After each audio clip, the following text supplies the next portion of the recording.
আসসালামু আলাইকুম, কেমন আছো তোমরা সবাই? আশা করি তোমরা সকলেই ভালো আছো। তো অনেক দিন ধরে আমার চ্যানেলে কোনো ভিডিও পোস্ট হচ্ছে না, কাজ সামনে আমার পরীক্ষা। তো অনেকগুলো ভিডিও ক্লিপস শ্যুট করা ছিল, তো এগুলোকে একসাথে করে একটা ব্লগ আপলোড দিয়ে দিচ্ছি।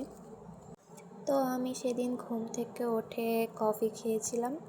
আর আমার ডেস্কের এই নিউ লুকটা তোমাদের কাছে কেমন লেগেছে সেটা অবশ্যই জানাবে। তারপর আমি বরাবরের মতো স্কিন কেয়ার করে নিচ্ছিলাম। অনেক দিন ধরে আমার স্কিন কেয়ার করা হয় না, ফেসটা অনেক অয়েলি হয়ে গেছে। এই কারণে আমি মুলতানি মাটিটাকে গুঁড়ো করে এটার মধ্যে রোজ ওয়াটার মিশিয়ে নিয়েছি। এটা অ্যাপ্লাই করার পর মুখে অ্যালোভেরা জেল অ্যাপ্লাই করে নিয়েছি। তো পড়াশোনার চাপে ভ্লগ বানানো, আর্ট করা কিছুই করতে পারছি না। তো ছুটির দিনে আমি এই আর্টটা করেছি অনেক দিন পরে। এটা হলো জাপানের একটা আর্ট। কেমন হয়েছে তোমরা অবশ্যই কিন্তু আমাকে বলবে। এরপর আমি শাওয়ার নিয়ে নিয়েছিলাম। বিকালের দিকে আমি আম্মুর সাথে শপিংয়ে গিয়েছিলাম আর টুকিটাকি কিছু জিনিস কিনে এনেছিলাম। আর এটা আমার পছন্দ হয়েছিল, তাই আমি এটাও নিয়ে এসেছি।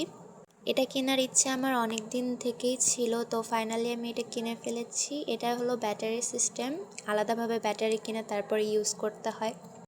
এটা আমি ব্যাটারি সেট করে তারপরে তোমাদেরকে ওপেন করে দেখাচ্ছি। জিনিসটা আমার আগে থেকেই খুব পছন্দ ছিল, খুব কাজের একটা জিনিস, কফি বানিয়ে খাওয়া যাবে। এটা দিয়ে কোনো একদিন কফি বানিয়ে তোমাদেরকে ভিডিও বানিয়ে দেখাবো। সামনে আমার পরীক্ষা, হয়তো এটাই আমার কোনো লাস্ট ভিডিও। এরপরে জানি না কতদিন পরে আবার ভিডিও আপলোড দেব।